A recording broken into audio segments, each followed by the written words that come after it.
आपका स्वागत है आपका अपने यूट्यूब चैनल एक मुलाकात में। और आज हमारी मुलाकात है अंतर्राष्ट्रीय ध्यान गुरु स्वामी दीपांकर जी से। नमस्कार। नमस्कार अश्विनी भाई, कैसे हैं आप? बड़े जी गुरु जी, जैसे कल गुरु पूर्णिमा का त्योहार है तो हमें थोड़ा उसके बारे में आपसे थोड़ा विस्तृत जानकारी चाहिए।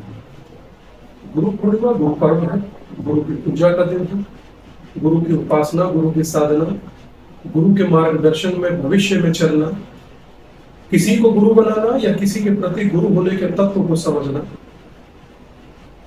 ये बड़ा महत्वपूर्ण दिन है। मुझे लगता है कि हर व्यक्ति को इस दिन को जीना चाहिए और बिना गुरु के तो सब फेल है।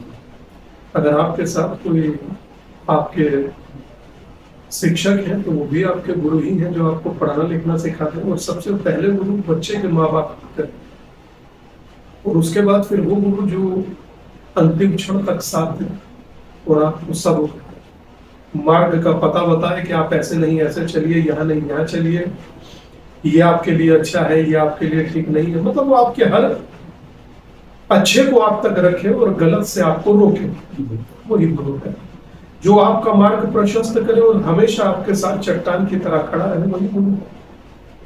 और मैं समझता हूँ कि कल महत्वपूर्ण दिन है मेरे लिए भी। मैं कल सुबह उठूंगा, सबसे पहले गुरुदेव का पूजन करूंगा, यज्ञ करूंगा और फिर जो भी आगंतुक आएंगे उनसे कहूंगा कि आप भी गुरु पूजा कीजिए, प्रसाद ग्रहण कीजिए और 2 क्षण ही सही उसके चरणों में ध्यान लगाएंगे। क्योंकि पहले वो इस तख्त पर बैठा करते थे जहां हम बैठे हैं, अब वो बिल्कुल बाहर अपनी समाधि में है। तो समाधि पर जाकर अपनी बात कहिए और मैं उम्मीद करता हूँ कि आपकी बात उन तक पहुंच जाएगी।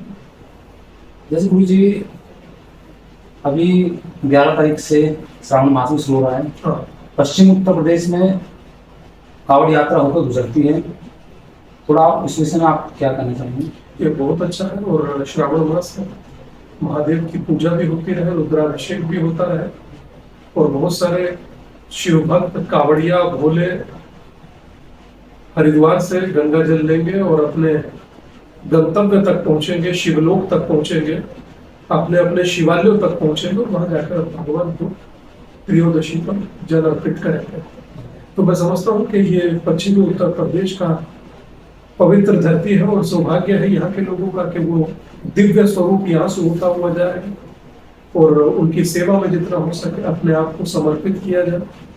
क्योंकि मैं समझता हूँ कि भारत नहीं, दुनिया की सबसे लंबी अवधि की कोई यात्रा है तो वो कावड़ यात्रा है। और विशेषकर उनके भोजन का ध्यान रखा जाए, जहां पे वो खाएं ये भी पता हो कि, क्योंकि बड़ा ये तप है एक तरह का, पैदल आपका चलना एक तप जैसा है। कुछ ना खाना और थोड़ा प्याज लहसुन का और स्वच्छता का, पवित्रता का ध्यान रखना। तो थोड़ा सा जो भी इर्द गिर्द जिनकी दुकानें या उनके छोटे छोटे होटल है उसमें खाने पीने की विशेष मतलब पवित्रता का ध्यान रखा जाए। किसी की कावड़ खंडित ना हो, किसी को तकलीफ ना हो, सबको सहयोग दे सकते हैं तो दीजिए, किसी को असहयोग मत कीजिएगा। तो मैं समझ रहा हूँ कि लोग अपनी तरफ से प्रयास करेंगे और वर्तमान में आदरणीय मुख्यमंत्री जी स्वयं में एक सन्यासी है तो उनसे ज्यादा प्यारा इस चीज को कौन समझेगा। मेरा मानना तो यही है कि उनके संरक्षण में चीजें बहुत शानदार होंगी, अद्भुत होंगी, शिवमय होंगी, शिव भक्तों के लिए बेहतर सुविधा। स्वामी जी, जैसे कि 900 दिन से ज्यादा आपको भिक्षा यात्रा करते हुए और ये बहुत अच्छा उपलक्ष्य है श्रावण मास, इसमें किसी कावड़ी कोई जाति नहीं होती।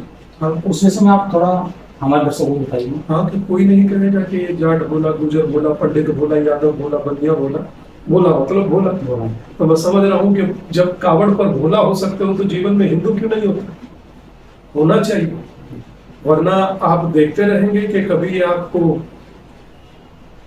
इस जाति को लेकर उस जाति से भड़काएंगे, उस जाति को दूसरी जाति से भड़काएंगे, एससी का एसटी खा गए ये कहेंगे, एससी एसटी का वो ओबीसी खा गए वो कहेंगे और फिर सबको कहेंगे कि तुम्हारा हक जनरल खा गए। तो आप आपस में लड़ते रहिए, आप सबका हक ये नेता खा जाएंगे। तो इसीलिए मुझे लगता है कि आपको संगठित होकर, एक होकर और हिंदू को खासकर रहना चाहिए। अगर वो चाहता है भारत उसी की भूमि रहे, सनातन की भूमि रहे, तप की भूमि रहे, जप की भूमि रहे। वरना कश्मीर से यहाँ से कहाँ जाओगे, कौन से तुम्हारे 50 देश हैं। इसीलिए जो तुम्हारा देश है उसमें भाई के जैसे भाई की तरह रहो, बस ये विचार करो। धन्यवाद। नमस्कार।